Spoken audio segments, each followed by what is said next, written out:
Hello everybody, good evening. Naughty Nana Does here. How you doing tonight? Good, I hope. Hope everybody had a good dinner. Mine was pretty good. Got my little Christmas mooses there. I love Christmas, I just do. So today's been a pretty good day. The Colorado Supreme Court just about an hour and a half ago, a couple hours ago, decided that Trump wasn't fit to be on the ballot to become president. He didn't qualify, because one judge in the lower courts said that he caused the insurrection. He was the cause. So they don't want him on the ballot. You know it's going to go to the Supreme Court, right? SCOTUS is going to get that. Who cares, right? But right now, it feels pretty good right now. Because if SCOTUS says that he can be taken off the ballot, there's going to be so many other states that are going to go, well, we don't want him, right? And I don't know why he's going to be that worried anyway, because, well, Joe Biden won Arizona or Colorado, didn't he? Just saying. Anyway, that's neither here nor there. Colorado said, nope, can't be on the ballot. Shay Moss and Miss Ruby, their antagonist, what's her name, Trayvon, Cootie, whatever, her lawyers dropped her. I guess after that wonderful little video she put up there on Instagram or whatever the hell it was, they went, no, she's not going to listen. We're not going to put up with this. So that she walked, her lawyers walked on her. So anyway, now what I'm on here for to start with is to do the comparison between Jimmy Carter and the Mango Moose Knuckle. Shall we get started? Okay, so if you like it, thumbs it up. If you like your family and friends, give it a share. And don't forget, subscribe. Now your Nana loves you. Mwah. Let's get into this. Okay, now President Carter, on his first day in office, in January 20th, 1977, he wrote his first executive order to fulfill a campaign promise to give unconditional amnesty to Vietnam draft evaders. That way, the ones that come up here to Canada could go back home without any penalties. Little good and bad. I don't know. It depends on where you stand on the issue, but it was something he was passionate about. Disgraceful Mango Moose there on his first day, January 20th, 2017, he signed an executive order minimizing patient protections and Affordable Care Act. Pending repeal, of course, which never came because he doesn't follow through on anything. And he declared a National Day of Patriotism for evangelical MAGAs, mostly. Jimmy Carter said, to make government more compassionate and competent was his goal. We have learned that more is not necessarily better, that our nation has recognized limits, and we can neither answer all the questions nor can we solve all the problems. We need to eliminate the trappings of what he called the imperial presidency. Now, Trump suspended a housing order that helped people buy homes, and to eliminate the harmful and unnecessary policies of the Obama climate change and ruled back environmental initiatives. Trump relished his imperial status. He loved it.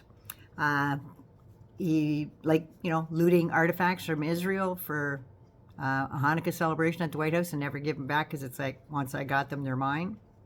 Yeah, dictators do that. He wanted to get rid of the Department of Education, Health and Human Services, and get rid of SNAP programs that would help poor kids. Now, Jimmy Carter decided to separate the Departments of Education and Health and Welfare into their own departments. Housing and Community Developments Act of 1977 would give more aid to the physically disabled and the elderly. Trump, he wants to build 10 cities for immigrants. That's right. Tens of millions, actually. And he couldn't give a shit about senior citizens. And he said to one of his aides, he said, to not have any of those vets in those wheelchairs, those disabled people, nobody wants to look at that. Jimmy Carter passed the Community Reinvestment Act to prevent banks from denying credit and loans to poor communities. Trump calls on the federal agencies to reevaluate welfare and grant more power to states that will require work requirements and other aid, because if they're on welfare, they have to go to work. They're on welfare because they can't work. So if they go to work and the government's paying them, does that mean they're government employees? So that means it comes with benefits? It's my guess. I don't think he thought that one through. President Carter, the Surface Mining Control and Reclamation Act of 1977 was to enable the coal industry to develop resources without damage to any other natural resources. Trump spent more than $1 billion in rollbacks and environmental rules, despite other initiatives for renewables. Now, Jimmy Carter proposed a health care reform that included key features of a bipartisan bill for universal health care and health insurance, sponsored by Ted Kennedy, actually. Trump wants to repeal Obamacare for over 100 million people. In 1977, President Carter created the U.S. Department of Energy. To encourage energy conservation, he set oil and gas control prices and had solar panels installed in the White House. And he installed a wood stove in his residence. Now, Trump rolled back as many regulations as he could and buried dozens of clean energy studies from the government, citing the benefits of hydroelectric power and other renewables like solar and wind. But Trump's thing is to think that windmills cause cancer. You remember remember that? Yeah. August 1977, President Carter asked Congress to make it illegal to hire undocumented immigrants, increase enforcement of Fair Labor Standards Act, but to allow the undocumented who have been in the country since 1970 permanent resident status. And he created a new temporary resident status for undocumented immigrants who were in the U.S. before January 1st, 1977. It granted an amnesty to 4 million immigrants. Donald Trump wants to force source countries to take their people back. Jimmy Carter established diplomatic relations with China and normalized them. Trump took a sledgehammer to U.S.-China relations. Before Trump, the U.S. sought to encourage China to become a responsible shareholder or stakeholder of the rules of a rules-based international order.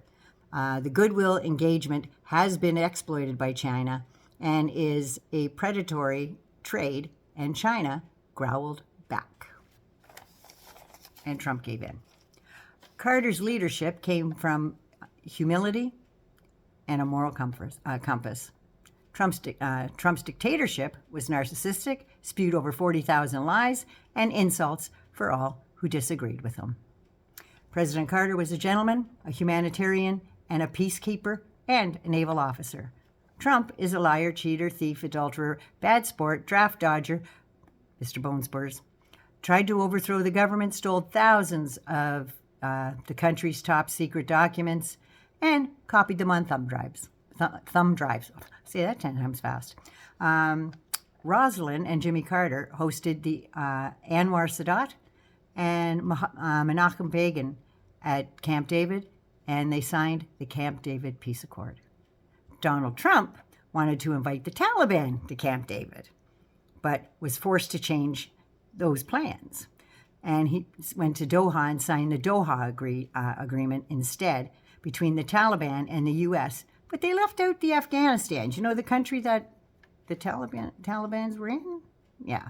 In Qatar, February 29th, 2020, and also agreed to release 5,000 Taliban terrorists who are now leading the country of Afghanistan. Oh my God, my mouth. It's like the first day with the new mouth. Ooh. So anyway, that's the difference between those two. I think there's one big line. One gave humanity, helped cure the world of guinea worms. There was millions of cases when he started his quest to get rid of this. And up until a couple weeks ago, there was maybe a couple dozen cases worldwide. Trump, he's got a big yellow stripe down his back like this, and all he's doing is quoting Hitler and Mussolini. Go figure. So anyway, rest easy, President Carter. You're a good man. Glad to have you. Love y'all. 99 loves you.